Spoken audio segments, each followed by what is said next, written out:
میں ساری قوم کو یہ بتانا چاہتا ہوں کہ میں نے محترم عمران خان، پرائم منسٹر عمران خان صاحب کو بالکل صحت مند، خوش اور خرم اس معنی کر کے ایک بڑا لیڈر جو پاکستان کی فکر کر رہا ہے، ساری قربانیاں دینے کے لیے تیار ہے. اور یہ بھی میں آپ کو بتاؤں کہ یہ وہ لیڈر ہے جو دنیا میں اس وقت سب سے زیادہ پاپولر آدمی ہے. کیوں؟ اس وجہ سے میں آپ سے کہنا چاہتا ہوں کہ پاکستان کے اندر اگر کوئی بھی سروے ہو جائے، اس الیکشن نے ثابت کر دیا کہ 70 سے 80% تک عمران خان صاحب کی پاپولیرٹی ہے.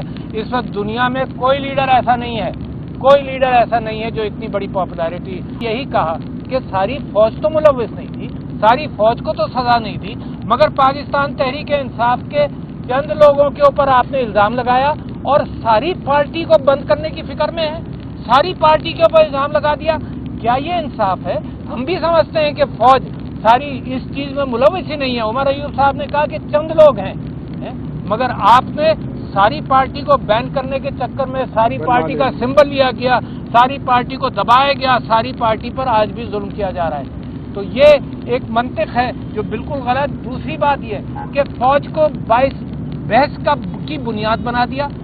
یعنی یہ آپ کا سکل سیٹ نہیں ہے، سیاست آپ کا سکل سیٹ نہیں ہے. اور پچھلے سپاہی سالار نے، قمر جاوید باجوہ صاحب نے چلتے چلتے یہ بات کہی کہ اب آئندہ فوج سیاست میں حصہ نہیں لے گی.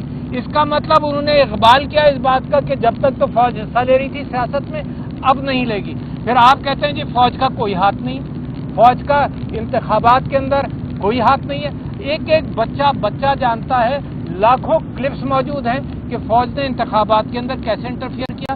تو ساری فوج کی بدنامی کی بنیاد بن رہے ہیں. کیا ضرورت ہے پریس کانفرنس کرنے کی؟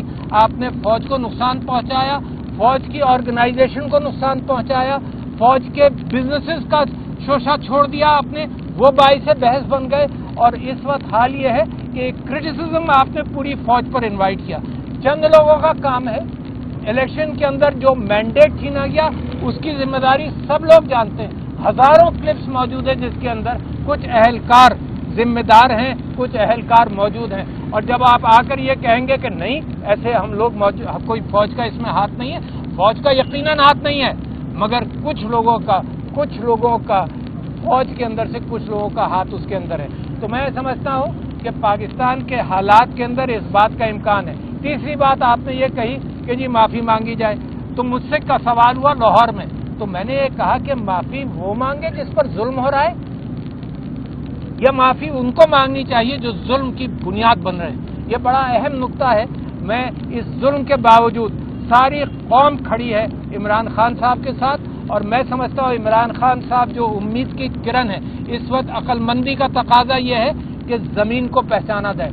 اس وقت عقل مندی کا تقاضا یہ ہے کہ وہ فوج میری جس نے بڑی خدمات ادا کی ہیں، جس کے لوگ شہید ہوئے ہیں، اس فوج کو بدنام کرنا میں سمجھتا ہوں یہ بہت ہی خراب ایکٹ ہے. اور اس انداز سے نہ آپ کا سکل سیٹ ہے سیاست، نہ سیاست میں انٹرفیرنس ہونا چاہیے.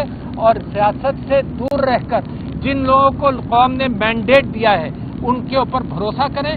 یہ سوچنا اور یہ کہنا کہ نہیں 70% پاکستان کے لوگ اور نوجوان غلط ہیں اور ہم چند لوگ صحیح ہیں، یہ تو بالکل ایک غلط منطق ہے جو تباہی کی طرف لے جائے گی. یہ بات بھی میں آپ سے اجاگر کرتا چلوں اور بتاتا چلوں کہ یہ ساری جو سٹیٹسٹکس لے کر آئے کہ جی 7% لوگوں نے یہ بھی ووٹ نہیں دیا عمران خان کو، یہ 3% کو، تو یہ 1 سال سے 18 سال کے لوگوں کو بھی انوالو کر لیا انہوں نے. ہوتا یہ ہے کہ اگر غلط کوئی کام کیا جائے، انلیجیٹمیٹ کام کیا جائے، تو جو لوگ کر رہے ہوتے ہیں وہ لیجیٹمیٹ اتھارٹی آرگنائزیشنز کو کرٹیسائز کرتے ہیں. اور نتیجہ یہ ہے کہ جمہوریت کے اوپر تنقید چل رہی ہے. انسٹیٹیوشن آف جمہوریت کا ایک نیا انٹرپریشن دے رہے ہیں کہ جی یہ 31% لوگوں نے ووٹ دیا. میں کہتا ہوں اگر فارم 45 پر دیکھا جائے تو 50-60% لوگوں نے ووٹ دیا. اگر اور 18 سال سے نیچے کے بچوں کو دیکھنا ہے تو 80-90% جو ہیں وہ عمران خان کے ساتھ ہوں گے. تو کون سے کھاتے آپ کھول رہے ہیں؟ یعنی ایسے بولنا جو سکل سیٹ آپ کا نہیں ہے، سیاست آپ کا کام نہیں ہے. جب سیاست میں بولیں گے تو نتیجہ یہ ہوگا کہ لوگ پتھر کے گھر کے اندر رہ کر جب اینٹیں پھینکو گے تو شیشے کے گھر میں رہتے ہوئے جب اینٹیں پھینکو گے تو پتھر واپس آئیں گے. تو خدا کے واسطے میری فوج کو بچائیں.